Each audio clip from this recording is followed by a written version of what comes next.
بسم اللہ الرحمن الرحیم، السلام علیکم۔ عجیب و غریب صورتحال ہے کہ موجودہ نظام کو لانے والے، اس کو چلانے والے، وہ بھی اس نظام سے خوش نہیں ہیں۔ یہ ہو کیا رہا ہے، اس پر ہم بات کرتے ہیں، لیکن پہلے دیکھیے کہ اب ہر کوئی نکل رہا ہے موجودہ نظام اور اس حکومت کے خلاف۔ اب تاجروں کی بھی بس ہو گئی ہے۔ وہ تاجر جن کے بارے میں نون لیگ کہتی تھی تو ہمارے لوگ ہیں، تاجر بھی اب یہ کہتے ہیں کہ ہم ان کے کارکن ہیں، ہم ان کے ورکر ہیں، ان کے رہنما کہتے ہیں کہ ہم تو آپ کے ساتھ تھے، آپ نے ہمارے ساتھ کیا کر دیا، ہمارے ساتھ تو اب کوئی کاروبار کا سلسلہ رہا ہی نہیں، اور حالات یہ ہے کہ اب ہم کیا کریں، کہیں بھی کوئی ایسی بات نظر نہیں آتی کہ کوئی کاروبار چل سکتا ہے، کوئی حکومت چاہتی ہے کہ کسی کا بھی کوئی کاروبار چلے۔ اب ہوا یہ ہے کہ تاجروں کی طرف سے الٹیمیٹم دے دیا گیا ہے۔ تاجروں کا 16 جنوری کو ملک بھر کے چوک بند کرنے کا اعلان۔ صدر آل پاکستان انجمن تاجران اجمل بلوچ نے احتجاجی ریلی سے خطاب کیا۔ 16 جنوری کو ملک بھر کے چوک بند کرنے کا اعلان کر دیا ہے، اور 16 جنوری اب کوئی دور نہیں ہے، نیا سال چڑھتے ہی پہلا بڑا احتجاج 16 جنوری کو ہونے جا رہا ہے۔ اچھا، اب یہ جو صدر ہیں جناب پاکستان انجمن تاجران کے، صدر آل پاکستان انجمن تاجران اجمل بلوچ، انہوں نے کہا کہ تاجر برادری پوائنٹ آف سیل قانون کو مکمل طور پر مسترد کرتی ہے اور اسے کالا قانون قرار دیتی ہے۔ اجمل بلوچ کا کہنا تھا کہ ایف بی آر کے اہلکار مبینہ طور پر رشوت وصول کر رہے ہیں، اور پی او ایس سسٹم نہ لگانے پر تاجروں کو 5 لاکھ روپے تک کے جرمانے عائد کیے جا رہے ہیں۔ انہوں نے الزام لگایا کہ ایف بی آر میں کرپشن کھلے عام ہو چکی، جس کی وجہ سے معیشت کا پہیہ جام ہو گیا اور ملک بھر میں 70% تک خرید و فروخت کم ہو چکی۔ صدر انجمن تاجران نے کہا کہ صنعتوں کی بندش کے باعث ملک شدید معاشی بحران کا شکار ہے، جبکہ سرمایہ کاری دبئی اور دیگر بین الملک منتقل ہو رہی ہے۔ اچھا، کرنے والے بھی اشرافیہ میں ہیں، حکمرانوں میں ہیں، اور ہر سطح پر جس کے پاس پیسہ ہے وہ لے جا رہا ہے باہر۔ اب تاجر اس پر بھی سیخ پا ہے، لیکن بات یہ ہے کہ یہاں پر تنخواہ دار طبقہ تو ٹیکس دے رہا ہے، ہر کوئی ٹیکس دے رہا ہے۔ اب تاجروں کی باری آئی ہے تو یہ اب غصے میں ہیں، چیخ رہے ہیں کہ جی ہمارے ساتھ یہ کیا ہو رہا ہے۔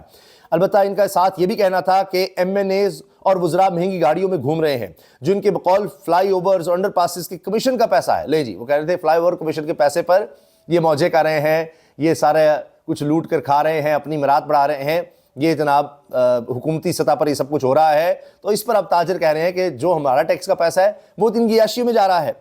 واضح کیا کہ نہ صرف ملک بھر کے چوک بند کیے جائیں گے، بلکہ اسلام آباد میں سری نگر ہائی وے کو بھی بلاک کیا جائے گا۔ ذرا دھیان سے جائیے گا، اب کوئی سڑک پر نہیں نکل سکتا، کسی کی جرت نہیں ہو سکتی۔ اس حکومت نے بتا دیا ہے کہ آخری حد تک بھی جا سکتے ہیں، خبردار۔ ابھی تو آپ دیکھیے دفعہ 144 آج پھر لگ گئی ہے۔ اجمل بلوچ نے مطالبہ کیا کہ شوکت عزیز کے دور کی طرح ایف بی آر کو ختم کیا جائے، اور کہا کہ تاجر برادری ڈبل ٹیکس دینے کو بھی تیار ہے، مگر موجودہ نظام کسی صورت قبول نہیں کیا جائے گا۔ اچھا، وہ ڈبل ٹیکس کس طرح سے دینا ہے، اور وہ دینے کو تیار ہے، لیکن موجودہ نظام نہیں، یعنی جس طرح سے اب ان سے ٹیکس لیا جا رہا ہے۔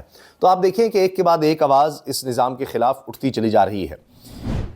اس کے علاوہ ایک افسوسناک خبر پہلے جو نون لیگ سے آئی تھی، ان کے ایک ایم پی اے نوجوان تھے عرفان شفیع کھوکھر۔ یہ کھوکھر جو فیملی ہے ان سے ان کا تعلق تھا، اور یہ بڑے انفلوئنشل ہیں کھوکھر فیملی لاہور میں، خاص طور پہ یہ شریف خاندان کے بہت قریب سمجھی جاتی ہے کھوکھر فیملی، اتنی قریب کہ ان کی ضمانتوں کی جتنی رقم تھی لاکھوں کروڑوں روپیہ وہ کھوکھر فیملی ادا کرتی تھی، اور اس میں ان کے فیملی میں کھوکھر میں کئی MNAs, MPAs, وزراء سب ہیں۔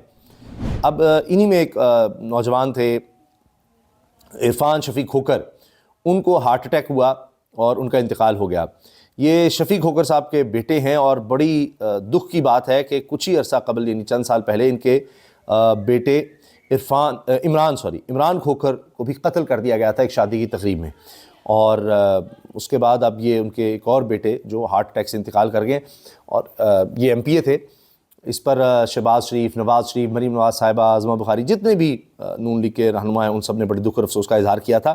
ابھی حال ہی میں ان کا انتقال ہوا، اور اب جے یو آئی سے بھی ایسے خبر آئی ہے کہ جمعیت علماء اسلام فضل الرحمان گروپ کے سینئر رہنما، جن کا تعلق ڈیرہ اسماعیل خان سے تھا، ڈیرہ اسماعیل خان آپ جانتے ہیں کہ فضل الرحمان صاحب کا حلقہ مانا جاتا ہے، اگرچہ گنڈا پور صاحب ان کو ہراتے چلے جا رہے ہیں اب اس حلقے سے، تو فضل الرحمان صاحب کا جو اہم حلقہ تھا وہاں سے ان کا تعلق تھا۔ یہ وہاں کے سینئر رہنما تھے حاجی عبداللہ، یہ انتقال کر گئے ہیں، اور یہ حاجی عبداللہ کی وفات پر فضل الرحمان صاحب نے بڑے دکھ کا اظہار کیا ہے، اور انہوں نے کہا جی دلی صدمہ ہوا ہے، اللہ کریم ان کے سفر آخرت کو آسان بنائے۔ مرحوم کی جماعت اور خانوادہ مفتی محمود سے درینہ وابستگی تھی، مرحوم نے کٹھن حالات میں جماعت کی خدمت کی، یعنی فضل الرحمان صاحب کے والد صاحب تک سے ان کا تعلق تھا جی، اور اس پر انہوں نے کہا جی ہم غم میں برابر کے شریک ہیں۔